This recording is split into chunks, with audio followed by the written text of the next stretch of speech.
Mangamma versus Gangamma. Magical fridge. ஒரு நாள் கங்கம்மா வெயில்ல வெளிய போயிட்டு வந்தாங்க. வந்து சேர் மேல உட்காந்து, அம்மா தாகம் தாகம், அப்பா வெளியில வெயிலு கொல்லுது என்ன சொல்லி ஆயாசப்பட்டு அந்த பக்கமும் இந்த பக்கமும் பாக்குறாங்க. அப்போ பக்கத்திலே மங்கம்மா சில்லுன்னு ஐஸ்கிரீம் சாப்பிடுறத பார்த்து ஷாக் ஆகுறாங்க. மங்கம்மாவை அப்படியே பாத்துக்கிட்டே மனசுல, நான் இவ்ளோ நேரமா தாகம் தாகம்னு கத்திக்கிட்டு இருக்கேன், கொஞ்சம் கூட இந்த பக்கம் பார்க்காம எப்படி சாப்பிட்டுட்டு இருக்காங்க பாரு இன்னும் மனசுல நினைச்சு அப்படியே மங்கம்மாவை பாத்துக்கிட்டே இருந்தாங்க. அத பார்த்த மங்கம்மா கங்கம்மா கிட்ட, ஏண்டி அப்படி பாத்துட்டு இருக்க, முழுங்கிடுவியா என்ன இன்னும் கேட்டாங்க. அதுக்கு கங்கம்மா அழுகு மூஞ்சிய வச்சு, அசல் உங்களுக்கு என் மேல கொஞ்சம் கூட அக்கறை இல்ல. எங்க நானு தாகம் தாகம்னு சொல்லிக்கிட்டு இருந்தா நீங்க மட்டும் நல்ல ஐஸ்கிரீம் சாப்பிடுறீங்களா? அத கேட்ட மங்கம்மா, அவ்வளோ தாகமா இருந்தா தண்ணி குடிக்க வேண்டியது தானே, உன்னை யாரு நிறுத்தினாங்க? உங்களுக்குன்னா ஐஸ்கிரீம், எனக்குன்னா வெறும் தண்ணி மட்டும்தானா? ஏண்டி ஐஸ்கிரீம் வேணும்னு நேரா கேட்க வேண்டியது தானே? சரி என்ன ஃப்ளேவர் வேணும்னு சொல்லு இன்னு கேட்டாங்க. அதுக்கு கங்கம்மா ரொம்ப சந்தோஷப்பட்டுக்கிட்டே, அப்படின்னா எது வேணாலும் குடிப்பீங்களா அத்தை? முதல்ல நீ சொல்லுடி. அப்படின்னா எனக்கு பட்டர்ஸ்காட்ச் வேணும் அத்தை இன்னு கேக்குறாங்க. அதுக்கு மங்கம்மா அவங்க ரூம்குள்ள போய் எடுத்துட்டு வராங்க. அத பார்த்த கங்கம்மா மனசுக்குள்ள, என்னது இது, ஃப்ரிட்ஜ் இருக்கிறது கிச்சன்ல, ஆனா அத்தை என்ன அவங்க ரூம்குள்ள போய் எடுத்துட்டு வராங்க, என்னதுடா இது? அட அதுவும் இல்லாம எந்த ஃப்ளேவர் கேட்டா அந்த ஃப்ளேவர் எடுத்துட்டு வராங்க. முதல்ல அந்த ரூம்ல என்ன இருக்கு என்ன நினைச்சிட்டு இருந்தாங்க. மங்கம்மா எடுத்துட்டு வந்த ஐஸ்கிரீமை சாப்பிட்டுக்கிட்டே கங்கம்மா மங்கம்மா கிட்ட, என்ன அத்தை ஐஸ்கிரீமை கிச்சன்ல இருந்து எடுத்துட்டு வராம உங்க ரூம்ல இருந்து எடுத்துட்டு வரீங்க, என்ன விஷயம் இன்னும் கேக்குறாங்க. அத கேட்ட மங்கம்மா மனசுக்குள்ள, அடேங்கப்பா, இதுக்கு இந்த மேஜிக்கல் ஃப்ரிட்ஜ பத்தி தெரிஞ்சதுன்னா இவ மறுபடியும் ஏதோ ஒரு கோமாளித்தனத்தை பண்ற வரையும் விடமாட்டான். எதுக்கும் அந்த வம்பு, இவளுக்கு சொல்லாம இருக்கிறதே நல்லது இன்னு மனசுல நினைச்சுக்கிட்டு கங்கம்மா கிட்ட, உனக்கு எதுக்கடி, வாய மூடிட்டு ஐஸ்கிரீம் திங்க வேண்டியது தானே இன்னும் சொல்றாங்க.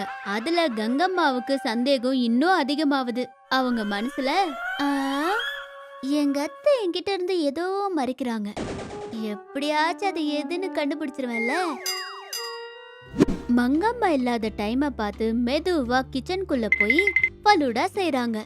அதுக்கப்புறமா மேஜிக்கல் லேம்ப்ல இருக்கிற ஜீனிய வெளியில கூப்பிட்டுக்கிட்டே, தம்பி ஜீனி என்ன பண்றப்பா, ஃபலூடா குடிக்கிறியா இன்னும் கூப்பிடுறாங்க. அத கேட்ட ஜீனி வெளியில வந்து, சொல்லுங்கக்கா, என்ன விஷயம், என்கிட்ட இருந்து என்ன வேணும்?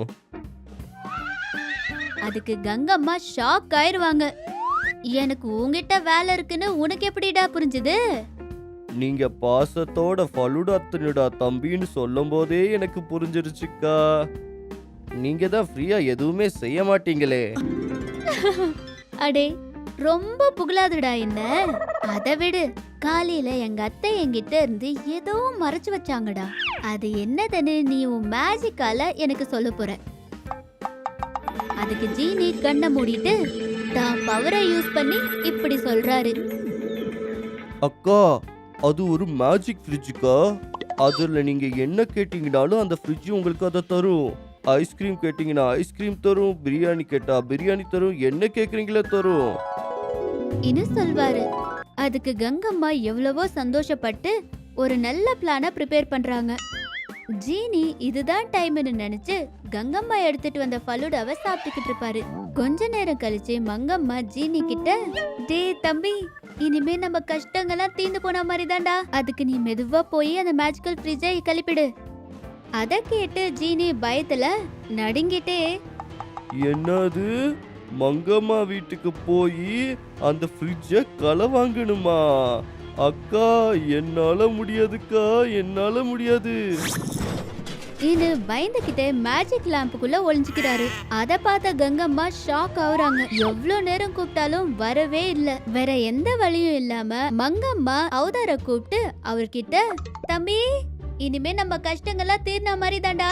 நீ மெதுவா போய் அந்த மேஜிக் ஃப்ரிட்ஜ அடிச்சிட்டு வந்துரு. என்கிட்ட ஒரு செம்மையான பிளான் இருக்கு. புச்சிக்கி புச்சிக்கி.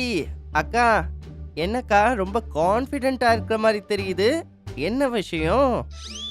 இந்த முறை நம்ம பண்ண போற ஸ்லாம் அப்படி இப்படின்னு இருக்காதுடா. எப்படி இருக்கும் தெரியுமா? ஒரே அடியில அம்பானி விட பணக்காரங்க ஆயிரலாம் தெரியுமா? புச்சிக்கி புச்சிக்கி. அப்படியாக்கா? ஆமாண்டா தம்பி. நீ முதல்ல சீக்கிரமா போய் எங்க அத்தை கிட்ட இருந்து அந்த மேஜிக்கல் ஃப்ரிட்ஜ ஆட்டிய போட்டுட்டு வா போ. அத கேட்ட அவதாரம் மெதுவா மங்கம்மா கிட்ட போறாங்க. தூங்கிட்டு இருந்த மங்கம்மாவை ஒரு கண்ணுல பாத்துக்கிட்டே மெதுவா அந்த மேஜிக்கல் ஃப்ரிட்ஜ தூக்கிட்டு வந்துறாரு. அதுக்கப்புறமா அவங்க 2 பேரும் சேர்ந்து ஊர்ல இருக்கிறவங்க எல்லாருமே கூப்பிட்டு அவதாரம் இப்படி தண்டோரா போடுறாங்க. வாங்க எல்லாரும் வாங்க, நீங்க எப்பவும் பார்க்காத மேஜிக் ட்ரிக்கு. நம்ம மேஜிக் ஸ்டார் கங்கம்மா நமக்கு மேஜிக் காட்ட போறாங்க. வாங்க எல்லாரும் வாங்க, நுழைவு கட்டணம் வெறும் 500 ரூபாய் தான். வாங்க எல்லாரும் வாங்க, புச்சிக்கி புச்சிக்கி. இன்னும் தண்டோரா போடுறாரு. ஜனங்க எல்லாருமே மேஜிக் ஷோ பாக்குறதுக்காக வராங்க. அப்போ கங்கம்மா எல்லாருமே பாத்துக்கிட்டே, பாருங்க எல்லாரும் நல்லா பாருங்க. இன்னும் ஃப்ரிட்ஜ் டோரை ஓபன் பண்ணி காமிச்சு, என்ன இருக்கு ஃப்ரிட்ஜ்ல? எதுவும் இல்ல. இப்ப பாருங்க, இதுல இருந்து நானு சிக்கன் தம் பிரியாணி எப்படி பண்றேன்னு இன்னும் சொல்லிட்டு டோரை க்ளோஸ் பண்ணிட்டு அந்த ஃப்ரிட்ஜை சுத்திட்டு கைய பிடிச்சி இப்படி சொல்றாங்க, பிரியாணி, சிக்கன் தம் பிரியாணி வந்துடணும் இன்னும் சொல்லிட்டு மெதுவா டோரை திறக்கிறாங்க. ஆனா அதுல இருந்து எதுவுமே வரல. அத பார்த்து எல்லாருமே யோசிக்க ஆரம்பிக்கிறாங்க. கங்கம்மாவும் அவதாரும் 2 பேரும் ஷாக் ஆகுறாங்க. அப்படியே மறுபடியும் இன்னொரு முறை செய்யறாங்க. அப்பவும் அந்த ஃப்ரிட்ஜ்ல இருந்து எதுவுமே வராது. அப்போ அங்க இருக்கிற ஜனங்க எல்லாருமே அவங்கள கோவமா பார்த்து, நீங்களும் உங்க மேஜிக்கும் எங்க டைம் எல்லாத்தையும் வேஸ்ட் பண்ணிட்டீங்க. இன்னொருத்தரு, என்னது இப்படி காசை வாங்கிட்டு எங்களை என்ன மோசம் பண்ணலான்னு பாக்குறீங்களா? அடிங்கடா இவங்கள. இது முட்டை தக்காளி எடுத்து அடிக்க ஆரம்பிக்கிறாங்க. அவங்க கிட்ட இருந்து தப்பிச்சுக்கிட்டு மங்கம்மா கிட்ட போறாங்க. அத பார்த்த மங்கம்மாவுக்கு நடந்தது எல்லாமே புரியுது. மக்களுக்கு அவங்க காசு அவங்களுக்கு கொடுத்துட்டு அங்கிருந்து அனுப்பிடுறாங்க. அதுக்கப்புறமா மங்கம்மா கிட்ட, அடியா பைத்தியக்காரி மருமகளே,